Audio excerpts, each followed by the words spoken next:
Joseph Butler. Who was Joseph Butler? Born in 1962, Butler was a bishop, theologian, and philosopher who discussed morals and was in the long line of 18th century thinkers who sought to answer Thomas Hobbes on human nature and moral motivation. He disapproves of any solely selfish interpretation of things. Rather, he breaks down human nature into its component pieces, carefully observing the principles of self-love, altruism, and conscience on one hand, and cravings, affections, and passions on the other. His morality mostly consists of illustrating how these components relate to one another. They form a hierarchy, ordered in terms of their natural authority, and while such authority can be usurped, as when the particular passions overwhelm self-love and conscience, the system that they constitute, or human nature, is rightly proportioned when each part occupies its rightful place in the ordered hierarchy. Virtue consists in acting in accordance with that ordered, rightly proportioned nature. As a religious philosopher, Butler takes a critical stance towards the British deist movement peak in the 18th century. Overall, deists acknowledged the existence of God the Creator, but disapproved of natural and particularly revealed religions. Butler's main strategy against them is to first argue that the basic claims of natural religion, like a hereafter, are likely true, and then argue that the central claims of revealed religion, like miracles, are equally likely to occur. Therefore, a lot depends on Butler's ability to convince the audience that the evidence for a future life exists in the world. Joseph Butler was also known for critiques of John Locke's theory of personal identity. Many of Locke's political views, which helped to establish modern liberalism and its self-ownership theory, are linked to his then ideas about personhood. In other words, people are reduced to the mental constructs that make them who they are. Now, let's go back in time to something we've already covered at the beginning of philosophy, the ship of Theseus. If people were no more than the incidental composites of this or that memory, inclination, habit, or whatever, then the fragmented condition of the self posed a theological problem for the eternity, unity, and destiny of the human soul.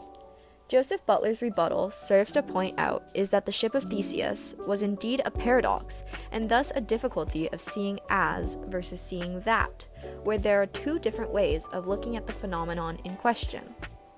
The ship of Theseus is changed in an observable way when its materials are changed, but the metaphysical blueprint, the core concept of a ship as a ship, and its existential foundation as a design and a generated type that can be changed with new materials, such as lumber, are equally significant, if not more so, than the material cause itself. Butler would go on to say that this holds true for both humans and ships, or even just anything that exists on its own. During his lifetime, and for many years after, Butler was best known for his analogy of religion, natural, and revealed, 1736, which has remained for a century the chief buttress of Christian argument against unbelief. Butler's analogy was one of many book-length replies to the deists, and long believed to be the most effective. Butler argued that nature itself was full of mysteries and cruelties, and so shared the same alleged defects as the Bible. Arguing on empiricist grounds that all knowledge of nature and human conduct is merely probable, Butler appealed to a series of patterns observable in nature and human affairs, which in his view make the chief teachings of Christianity likely. Butler argued that because nature is a mess of riddles, we cannot expect revelation to be any clearer. Today, Butler's analogy is now largely of historical interest, with the only part widely read being the section about his critiques on John Locke, previously mentioned. Now, let's move away from John Locke for a second and talk about Butler's criticism of Thomas Hobbes. He argued against Hobbes, another famous philosopher, by trying to show that benevolence, which is the desire to do good things, was as much a part of human nature as self-love. He tries to show that human nature is made up of balances.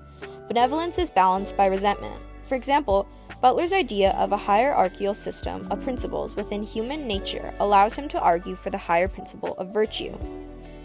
He makes no claim for a particular religious or ethical system of laws and rules, but rather appeals to generally accepted civilized behavior. Assuming that the ability to behave in an altruistic manner is a fundamental part of human nature, then altruistic behavior is natural to humanity. Any behavior that runs against this generally benevolent character is to deny a person's basic humanity.